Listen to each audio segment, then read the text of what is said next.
Electrochemical chemistry में हम एक नया टॉपिक फिर से स्टार्ट कर रहे हैं जिसका टाइटल है फैराडे लॉ ऑफ इलेक्ट्रोलाइसिस। आपको प्रीवियस वीडियो में भी एक्सप्लेन किया गया था कि electrolysis it is a process in which the composition of electrolyte is occurs by passing electric current. जब हम इलेक्ट्रोलाइटिक सेल के अंदर जो है इलेक्ट्रिसिटी आउटर साइड से पास करते हैं तो जो इसमें इलेक्ट्रोलाइट होता है वो डिफरेंट इलेक्ट्रोड की तरह मूव करता है, यानी कि डिकम्पोज होता है, जिसको हम डिसोसिएशन कहते हैं। This dissociation is known as electrolysis. अब इस इलेक्ट्रोलाइसिस के अंदर जो है जो quantitative aspect that was given by Faraday's law. Faraday's के जो लॉ है वो दो है, इसके बेस पर हम इसका क्वांटिटेटिव एनालिसिस करें। तो first law of Faraday, according to this law, this law states that the amount of substance liberated at electrode, it will be anode or cathode, कि किसी भी इलेक्ट्रोलाइसिस प्रोसेस के अंदर एनोड या कैथोड पे जो अमाउंट लिबरेट या deposit होता है, that amount of substance deposited is directly proportional to quantity of electric current passing through the electrolytic cell. Once again, first law of Faraday states that the amount of substance deposited at cathode or liberated from anode is directly proportional to electric current passing through the electrolytic cell. अब इसमें हमने लिया amount of substance deposited or liberated from the electrode. Q is the amount of electric current passing through the electrolytic cell. We know that Q is equal to I, where I is the electric current, इसकी unit होती है ampere, और T is time, और time की जो unit लेंगे वो होंगे सेकंड। तो हम इसको इस फॉर्म में लिख लें, W directly proportional to I T। Again this proportionality constant can be neglect, तो W will be equal to, यहां पर एक कांस्टेंट टर्म यूज कर रहे हैं Z, और फिर हो जाएगा I T। This Z is a constant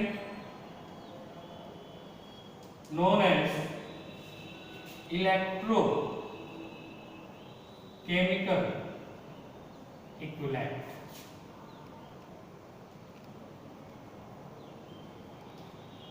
This Z is known as electrochemical equivalent.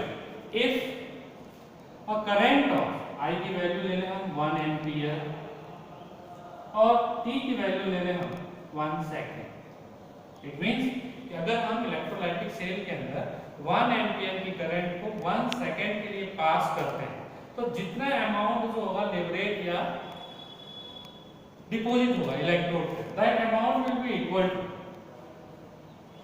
Electrochemical equivalent. It means electrochemical equivalent is the amount of substance deposited और liberated at different electrode when electric current of 1 ampere is passing for 1 second. Now, second law of Faraday.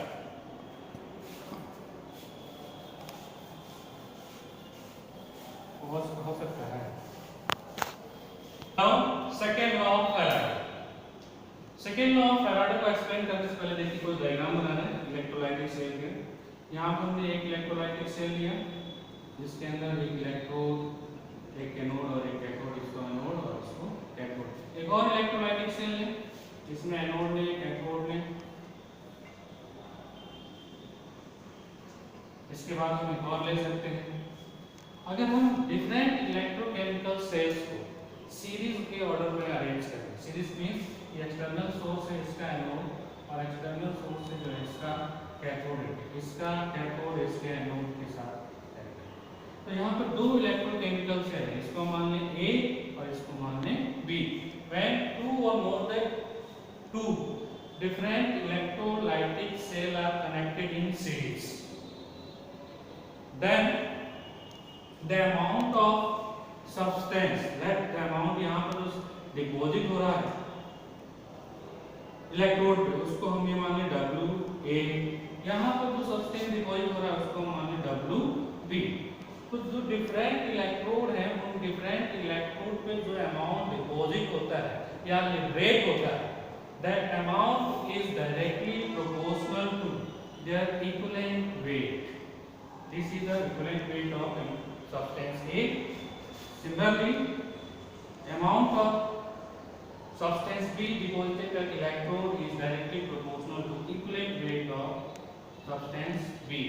It means this law states that when two or more than two electrochemical cells are connected in series, when a fixed amount of current is passing through them, then amount of substance deposited at the electrode is directly proportional to their equivalent weight.